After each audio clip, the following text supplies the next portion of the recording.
देखिए, भारतीय जनता पार्टी संगठन आधारित पार्टी है, समय समय पर बैठकें होती रहती है। अभी हमारा चिंतन मनन मंथन लगातार चल रहा है। हम जिलाध्यक्ष से भी रिपोर्ट लेते हैं, हमारे जो जनप्रतिनिधि होते हैं उनसे भी रिपोर्ट लेते हैं, फिर उसके बाद कार्यकर्ताओं से भी राय लेते हैं और उसके बाद कोई एक मत जो हमारा चुनाव समिति है वो एक मत किसी एक नाम पे होती है। तो ये प्रक्रिया चल रही है।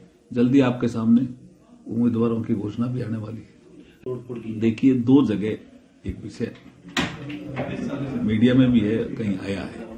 देखिए, एक तो है उत्तर प्रदेश में संजय सेठ भारतीय जनता पार्टी की ओर से उम्मीदवार, और उसमें हमारा आदमी जीता। और दूसरा आपका हिमाचल, वहां उनके पास 40 वोट थे तो उनके कैंडिडेट को 34 ही वोट क्यों मिले? हम क्या कर सकते हैं? असंतोष कांग्रेस में था।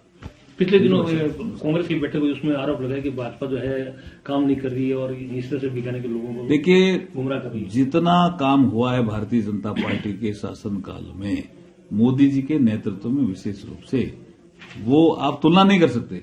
हम आपके सामने लाएंगे 10 साल मनमोहन सिंह जी का कालखंड, 4 से 14, और 14 से 24 मोदी जी का कालखंड। जमीन आसमान का अंतर नजर आएगा आपको जी, हर क्षेत्र में, किसी भी क्षेत्र में आप देख लेना। बहुत आगे हम लेके गए हैं देश को।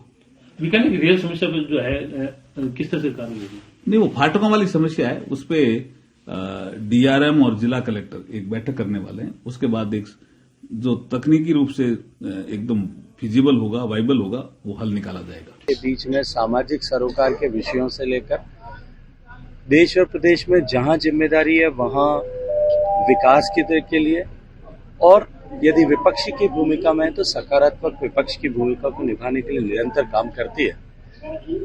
चुनाव सत्ता जो कि देश को बदलने का, समाज की स्थिति परिस्थिति को बदलने का एक साधन है, उसके लिए एक वैतरणी है, उसके लिए एक टूल की तरह है। हम हमेशा ही सारे चुनावों को, चाहे वो नगर पालिका का चुनाव हो, चाहे वो पंचायती राज का चुनाव हो, चाहे विधानसभाओं का चुनाव हो या लोकसभाओं का चुनाव, हम सामूहिक रूप से पूरी शक्ति और ताकत से उन चुनावों को लड़ते हैं, पूरी गंभीरता से लड़ते हैं। भारतीय जनता पार्टी में इन सब विषयों पर विचार हो रहा है। शीघ्र ही आप सब लोगों को शुभ समाचार मिलेगा।